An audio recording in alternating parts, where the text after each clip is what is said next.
কৰোনাৰ কৰাল গ্ৰাসত পৰিছে অসম কঠোৰ কোভিড বিধিৰ পাছতো ৰাজ্যত প্ৰশমিত হোৱা নাই কৰোনা নিতৰ মৃত্যু হৈছে ইজনৰ পিছত সিজনকৈ কৰোনা আক্ৰান্তৰ বাঢ়িছে আক্ৰান্ত লোকৰ সংখ্যাও কোভিড বিধি তৎপৰ চৰকাৰ প্ৰশাসন দিন দুপৰতে নিতাল নিস্তব্ধ ৰাজ্য ক্ৰমান্বয়ে পুনৰ বিধ্বস্ত হোৱাৰ পথত ৰাজ্যৰ অৰ্থনীতি তথাপিও অপ্ৰতিৰোধ্য মহামাৰী কৰোনাৰ দ্বিতীয়টো ঢৌৱে এক প্ৰকাৰ কোঙা কৰি তুলিছে ৰাজ্যবাসীক কৰোনাৰ বাবে চিৰদিনলৈ হেৰাই গ'ল দৈনিক জনমভূমি কাকতৰ জ্যেষ্ঠ সাংবাদিক শিৱ কলিতা GNRC হাস্পতালত চিকিৎসাধীন অৱস্থাতে শেষ নিশ্বাস ত্যাগ কৰে সাংবাদিকগৰাকীৰ মৃত্যুত শোক প্ৰকাশ কৰিছে মুখ্যমন্ত্ৰী ডক্টৰ হিমন্ত বিশ্ব শৰ্মাই কৰোনাই কাঢ়ি নিলে তেজপুৰ মেডিকেল কলেজ হাস্পতালৰ চিকিৎসক ডক্টৰ ওম প্ৰসাদ দাসৰ প্ৰাণ গুৱাহাটী মেডিকেল কলেজ হাস্পতালত দেহাৱসান ঘটে বিশিষ্ট চিকিৎসকগৰাকীৰ তেজপুৰ মেডিকেল কলেজ হাস্পতালৰ ফাৰ্মাকলজি বিভাগৰ অধ্যাপক আছিল ওম প্ৰসাদ দাস শোণিতপুৰ জিলাত 30 জনলৈ বৃদ্ধি পালে কৰোনাত আক্ৰান্ত হৈ মৃত্যু হোৱা লোকৰ সংখ্যা মৃত্যুক আঁকোৱালি ল'লে 3 জনে মৃত তিলক নাথ উষা মণ্ডল আৰু অধিবক্তা দুলাল বৰা বৃহস্পতিবাৰৰ দিনটোত ৰাজ্যত পুনৰ কৰোনাৰ শিকাৰ হ'ল ৭৫ জন লোক ইয়াৰে কামৰূপ মহানগৰত মৃত্যু 23 জনৰ ডিব্ৰুগড়ত 7 জনৰ কামৰূপত 5 জনৰ তিনিচুকীয়াত 5 জনৰ বৰপেটা দৰং গোলাঘাট শোণিতপুৰ আৰু কাৰ্বি আংলঙত 3 জনকৈ লোকৰ প্ৰাণ কাঢ়িলে কৰোনাই বিগত 24 ঘণ্টাত নতুনকৈ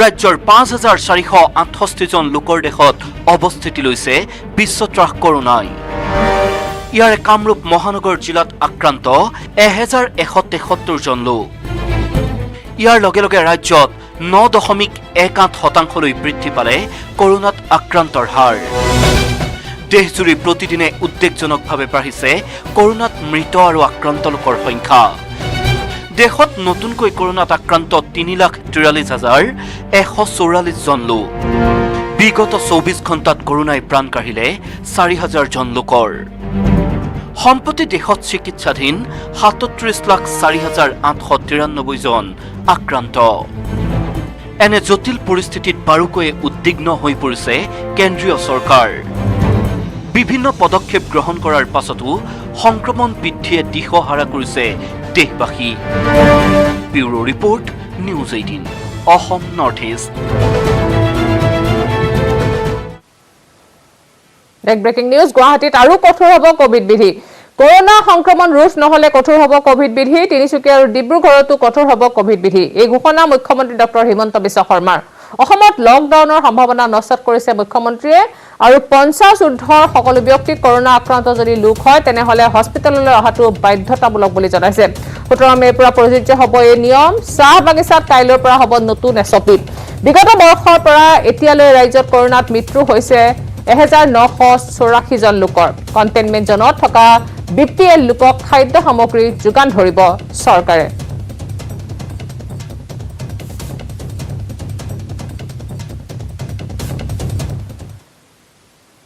আজিৰ দিনত আমাৰ এক্টিভ কেছ ৪২,১৪৪টা আছে আৰু ইতিমধ্যে আমি কোভিডৰ প্ৰথম আৰু দ্বিতীয় ৱেভ লগ লাগি ১,৯৮৪ জন ব্যক্তিক আমি হেৰুৱাইছোঁ আৰু ডেথ ৰেট এটা সময়ত আমাৰ 0.50 আছিলে এতিয়া 0.62 লৈকে বৃদ্ধি হৈছে সামান্য বৃদ্ধি শতাংশ হাৰত দেখা গৈছে আমি 17 মেৰ পৰা প্ৰতিদিনে 20,000 নতুনকৈ টেষ্ট কৰাৰ সিদ্ধান্ত লৈছোঁ এতিয়া গুৱাহাটীৰ 7-8,000 টেষ্ট হয় 17 তাৰিখৰ পৰা আমি 20,000 কৰি টেষ্ট কৰিব খুজিছোঁ কোভিড কেয়াৰ চেণ্টাৰৰ নামত আমি 3,000টা অতিৰিক্ত বেড বনাইছোঁ আৰু ইয়াৰ পিছত আমি চাব যাম GMCHৰ কাৰ পাৰ্কিঙতো 200টা ICU নিৰ্মাণৰ কাম দ্ৰুতগতিত চলি আছে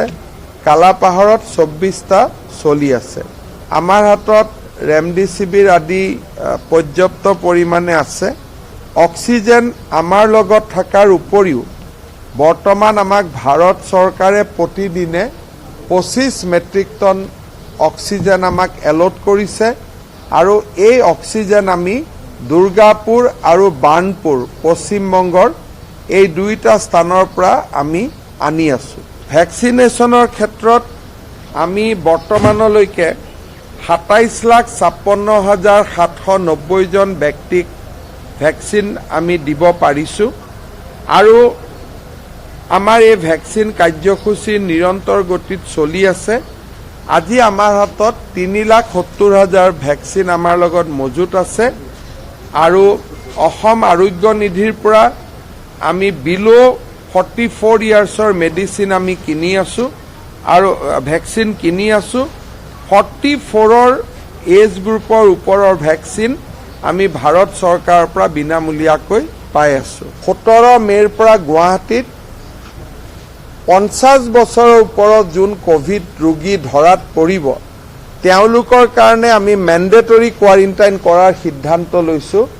যদিহে কাৰোবাৰ ঘৰত উইথ এটাচ লেট্ৰিন বাথৰুম বেলেগ ৰুম নাই তেতিয়াহ'লে অহা 17 তাৰিখৰ পৰা কোভিড হ'লেই আৰু 50 বছৰৰ ওপৰ হ'লেই তেওঁ হস্পিটালত থাকিব লাগিব বা কোভিড কেয়াৰ চেণ্টাৰত থাকিব লাগিব।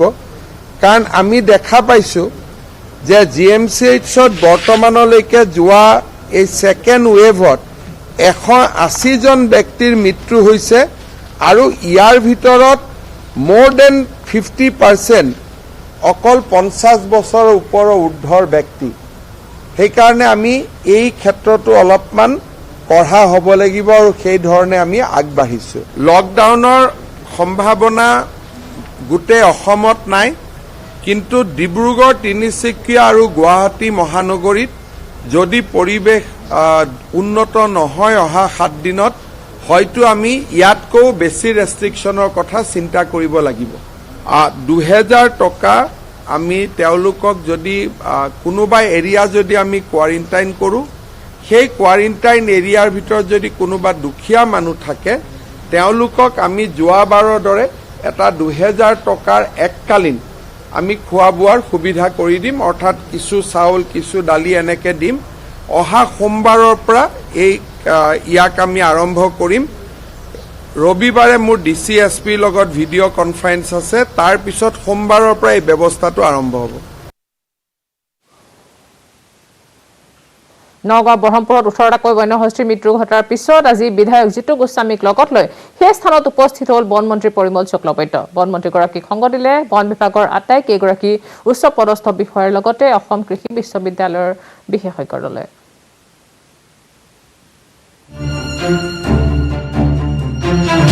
18টা গজৰাজৰ মৃত্যুৰ আঁৰত কি?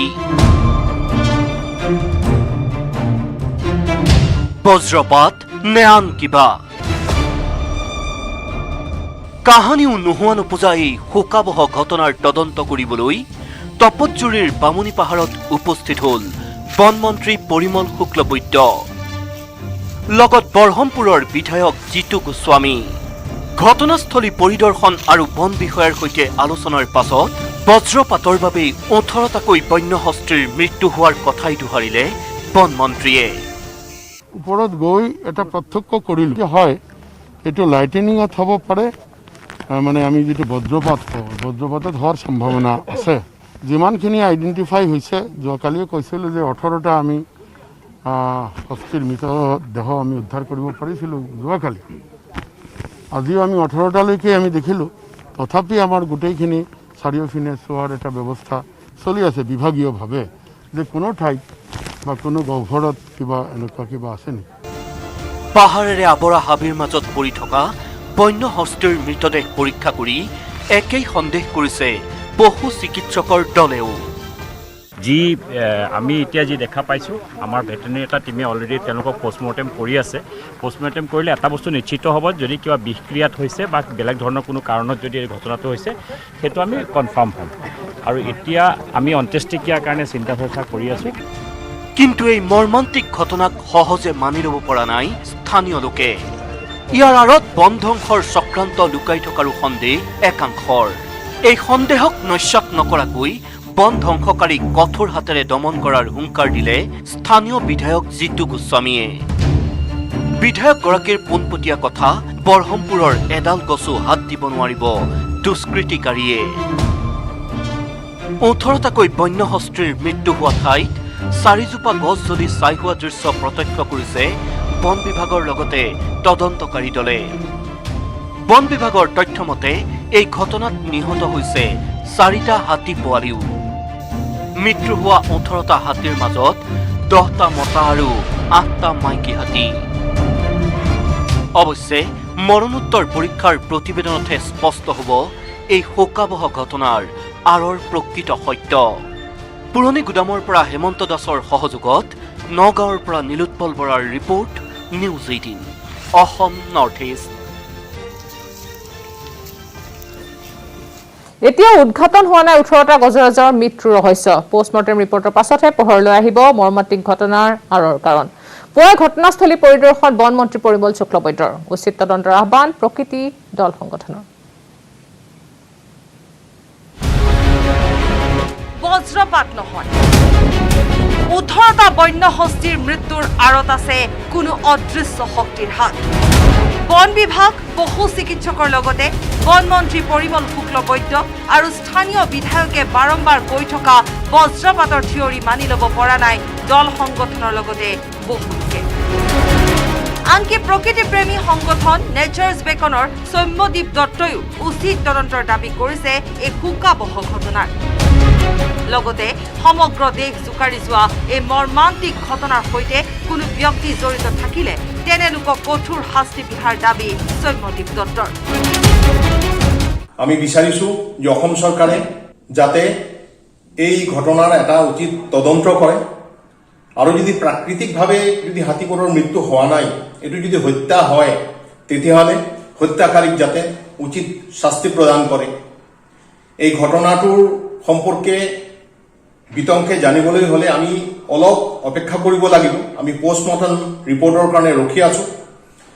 কিন্তু এনেকুৱাকে হাতী মৃত্যুৰ ঘটনা অসম কি উত্তৰ পূৰ্বাঞ্চলত প্ৰথম। 18টা বন্য হস্তীৰ অকাল মৃত্যুৰ আঁৰত ৰহস্যৰ গোন্ধ পাইছে দল সংগঠনেও।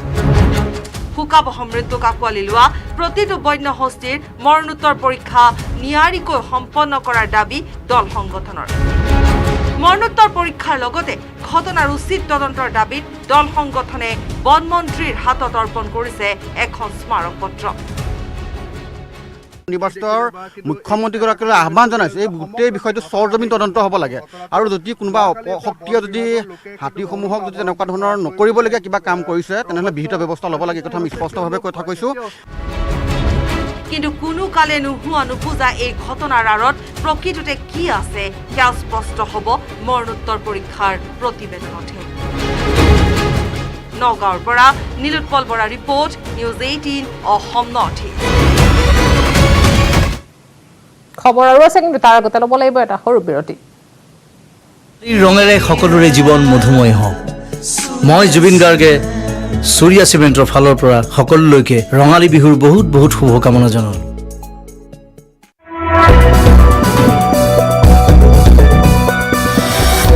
বহুচৰ্চিত ৰাষ্ট্ৰীয় নাগৰিকপঞ্জী পুনৰীক্ষণৰ বাবে উচ্চতম ন্যায়ালয়ত 39 পৃষ্ঠাজোৰা আবেদন এনআৰচিৰ ৰাজ্যিক সমন্বয়ক হিতেশ দেৱ শৰ্মাৰ। এনআৰচিৰ ৰাজ্যিক সমন্বয়কে জনোৱা আবেদনৰ পিছতে এপিডব্লিউৰ সভাপতি অভিজিৎ শৰ্মাৰ বিস্ফোৰণ। চৰকাৰৰ সদিচ্ছাৰ পিছতো বিষয়া আমোলৰ বাবে বিগত 7 মাহে নহল পুনৰীক্ষণৰ আবেদন। কিয়নো অসমৰ গৃহ আৰু ৰাজনৈতিক বিভাগত আছে এনআৰচিৰ পূৰ্বৰ সমন্বয়ক প্ৰতীক হাজেলা দালাল। 20 ছেপ্টেম্বৰ 2020 এটা বিশেষ দিন। এনআৰচিৰ পুনৰীক্ষণৰ বাবে কেন্দ্ৰীয় গৃহমন্ত্ৰী অমিত শ্বাহেৰে বৈঠকত বহিছিল তদানীন্তন মুখ্যমন্ত্ৰী সৰ্বানন্দ সোণোৱাল আৰু হিমন্ত বিশ্ব শৰ্মা। এই বৈঠকৰ পিছতেই কেন্দ্ৰীয় গৃহ মন্ত্ৰালয়ৰ অনুমোদনৰ ভিত্তিত পুনৰীক্ষণৰ আবেদন কৰিবলৈ গৃহ আৰু ৰাজনৈতিক বিভাগক নিৰ্দেশ দিছিল তদানীন্তন মুখ্যমন্ত্ৰী সৰ্বানন্দ সোণোৱালে। কিন্তু মুখ্যমন্ত্ৰীৰ নিৰ্দেশৰ পিছতো বিগত 7 মাহে গৃহ আৰু ৰাজনৈতিক বিভাগৰ এজনো বিষয়াই নকৰিলে পুনৰীক্ষণৰ আবেদন। উপায়ন্তৰ হৈ 3 দিন পূৰ্বে উচ্চতম ন্যায়ালয়ত এনআৰচিৰ পুনৰীক্ষণৰ আবেদন এনআৰচিৰ ৰাজ্যিক সমন্বয়ক হিতেশ দেৱ শৰ্মাৰ। 39 পৃষ্ঠাজোৰা এই আবেদনত সন্নিৱিষ্ট হৈ আছে বহু ভয়ংকৰ তথ্য। ৰাষ্ট্ৰীয় নাগৰিকপঞ্জীত সন্নিৱিষ্ট হৈছে ঘোষিত বিদেশীৰ নাম। ডি ভোটাৰ বিদেশী ন্যায়াধিকৰণত গোচৰ থকা লোকৰো নাম আছে NRC। নাম কৰ্তন তালিকাৰ পৰাও 43,642 গৰাকী অন্তৰ্ভুক্ত হৈছে NRC। বাঘবৰ, কলগাছিয়া আৰু দলগাঁৱৰ 3টা NSKৰ লিগেচি ডাটা কোড পৰীক্ষা কৰি NRC কৰ্তৃপক্ষই উদ্ধাৰ কৰা আটাইতকৈ ভয়ানক তথ্যটো হৈছে ভুল লিগেচি ডাটা কোড ব্যৱহাৰ কৰি NRCত সন্নিৱিষ্ট হৈছে 943 গৰাকী ব্যক্তিৰ নাম। এনে ক্ষেত্ৰত পুনৰীক্ষণৰ বাবে চৰকাৰৰ সদিচ্ছা থকাৰ পিছতো গৃহ আৰু ৰাজনৈতিক বিভাগৰ একাংশ আমোলা বিষয়াৰ দায়িত্বহীনতাৰ বাবেই বিগত 7 মাহে কৰা নহ'ল পুনৰীক্ষণৰ আবেদন। ইয়াৰ কাৰণ ব্যাখ্যা কৰি APWৰ সভাপতি অভিজিৎ শৰ্মাৰ বিস্ফোৰণ। অসমৰ গৃহ আৰু ৰাজনৈতিক বিভাগত আছে NRCৰ পূৰ্বৰ সমন্বয়ক প্ৰতীক হাজেলাৰ দালাল। 7 মাহ হৈ গ'ল হোম এণ্ড পলিটিকেলৰ কোনো এজন বিষয়াই পেটিশ্যনটো ফাইল নকৰিলে। এতিয়া কিয় নকৰিলে আমি সেইটোলৈ আহিব লাগিব। ইয়াতে কথাটো হ'ল যে দিল্লীৰ গৃহ বিভাগত যেনেকৈ হাজেলাৰ মানুহ আছে তেনেকৈ অসমৰ হোম এণ্ড পলিটিকেলত কিছুমান হাজেলাৰ মানুহ আছে। এইটো হাজেলাৰ দালাল বুলিয়ে ক'ব লাগিব, যোনে হাজেলাৰ বিপদত পৰাটো নিবিচাৰে। বটদ্ৰৱাৰ বিধায়িকা শিৱামণি বৰা, চেঙাৰ বিধায়ক আশ্ৰাফুল হুছেইনকো আক্ৰমণ অভিজিৎ শৰ্মাৰ। যিবিলাক সন্দেহযুক্ত অঞ্চল য'ৰ পৰা কংগ্ৰেছ জিকি আহিছে, UDF জিকিছে, সেই গোটেইবিলাক অঞ্চলতে 100% ৰিভেৰিফিকেশ্যন কৰিলেহে শিৱামণি বৰাৰ নিচিনা যিবিলাক বিষয়া যোনে বাংলাদেশীৰ হৈ তৈলমন্থন কৰিলে, বাংলাদেশীৰ হৈ গোটেই জীৱনটো তেওঁলোকে বাংলাদেশীৰ হৈয়ে মানে চাকৰি জীৱনটোত বাংলাদেশীৰ হৈ ওকালতি কৰিলে, সেই মানুহবিলাকক তেতিয়া চিনাক্তকৰণ হ'ব। যিবিলাক সন্দেহযুক্ত অঞ্চল আছে, বিশেষকৈ UDF জিকি অহা অঞ্চল, মিয়া কবিতা লিখা MLA আছে তাতে, চেঙা, আশ্ৰাফুল, তেনেকুৱা ধৰণৰ কিছুমান জেগা আছে। এই যে চিণ্ডিকেটৰ কথা ক'লোঁ, এই মিয়া কবিতা লিখিও এটা চিণ্ডিকেট কৰি পেলাই তেওঁ আজি MLA হ'ল। চ' এনেকুৱা ধৰণৰ অঞ্চলবিলাকত 100% ৰিভেৰিফিকেশ্যন কৰক। প্ৰতীক হাজেলাক বচাবলৈ উচ্চতম ন্যায়ালয়ত আবেদন জনোৱা নাই বিষয়াসকলে। এইটো বিষয়া আমোলা, হাজেলাৰ যিখিনি শুভাকাংক্ষী বিষয়া আমোলা আছে তেওঁলোকে এই পেটিশ্যনখন ৰিভিউ পেটিশ্যনখন ফাইল কৰা নাই। বা আমাৰ এখন স্মাৰক পত্ৰ দিছিলোঁ আমি প্ৰধানমন্ত্ৰীৰ কাৰ্যালয়ত, প্ৰধানমন্ত্ৰী ডাঙৰীয়াই প্ৰধানমন্ত্ৰী কাৰ্যালয়ৰ পৰা চিফ ছেক্ৰেটেৰীলৈ চিঠিখন পঠালে, এনকুৱাৰী কৰিব দিলে, সেইটোও দবাই ৰাখিছে। NRCৰ ৰাজ্যিক সমন্বয়কে জনোৱা পুনৰীক্ষণৰ আবেদনত উচ্চতম ন্যায়ালয়ে কি মত পোষণ কৰে এতিয়া তাৰ ওপৰতে নিৰ্ভৰ কৰিব সকলো। কিন্তু প্ৰশ্ন হৈছে, সঁচাকৈয়ে একাংশ আমোলা বিষয়াই বিচৰা নাছিল নেকি NRCৰ পুনৰীক্ষণ? এনে আমোলা বিষয়াক চিনাক্ত কৰিবলৈও APWৰ সভাপতি অভিজিৎ শৰ্মাই আহ্বান জনাইছে বৰ্তমানৰ মুখ্যমন্ত্ৰী doctor Himanta Biswa Sarma. Camera person অপূৰ্বৰ সহযোগত ৰাজু বৰুৱাৰ report, news 18 Assam north east. ভাৰতত আৰম্ভ হ'ল তৃতীয়টো কোভিড ভেকচিন। হায়দৰাবাদত প্ৰদান কৰা হ'ল ৰাছিয়ান ভেকচিন স্পুটনিক 5। ৰাছিয়াই প্ৰস্তুত কৰা স্পুটনিকৰ আছে প্ৰায় 92% কোভিড নিৰাময়ৰ কাৰ্যক্ষমতা। প্ৰতিটো ড'জৰ ভাৰতত মূল্য প্ৰায় 1000 টকা। কোভিচিল্ড কোভেক্সিনৰ পাছত স্পুটনিক 5। ভাৰতলৈ আহিল কৰোনাৰ তৃতীয়টো প্ৰতিষেধক। ৰাছিয়াৰ আৱিষ্কাৰ স্পুটনিক 5।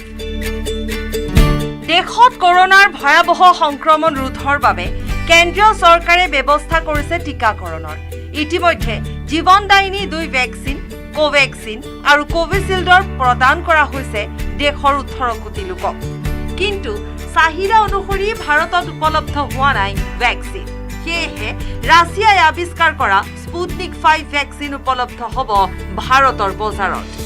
ডক্টৰ ৰেড্ডিজ লেবৰেটৰীয়ে ভাৰতত উৎপাদন কৰিব স্পুটনিক 5। বিশেষজ্ঞসকলৰ মতে স্পুটনিক 5 ল'লে 91.6% কৰোনা মুক্তিৰ সম্ভাৱনা আছে। শুকুৰবাৰে হায়দৰাবাদত প্ৰদান কৰা হ'ল স্পুটনিক 5। আমদানিকৃত এই ভেকচিন ভাৰতৰ বজাৰত প্ৰতি ড'জৰ মূল্য হ'ব 995 টকা 40 পইচা। অহা সপ্তাহৰ পৰা সহজলভ্য হ'ব স্পুটনিক 5 ভেকচিন। যোৱা 1 মে'ত ভাৰতলৈ অনা হয় প্ৰথম কোটাৰ ৰাছিয়াৰ ভেকচিন। কোভেক্সিন আৰু কোভিচিল্ডতকৈ স্পুটনিক 5 ভেকচিন অধিক কাৰ্যক্ষম বুলি চিকিৎসা বিজ্ঞানীসকলে মন্তব্য কৰিছে। ভাৰতত কোভিচিল্ড উৎপাদন কৰিছে চিৰাম ইনষ্টিটিউট অফ ইণ্ডিয়াই আৰু কোভেক্সিন উৎপাদন কৰি আছে ভাৰত বায়'টেকে।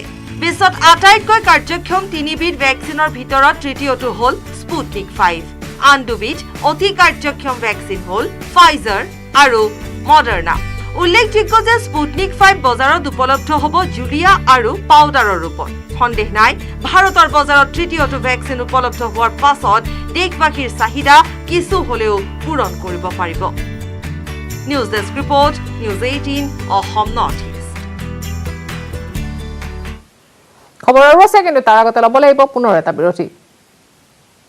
ৰঙেৰে সকলোৰে জীৱন মধুময় হওক। মই জুবিন গাৰ্গ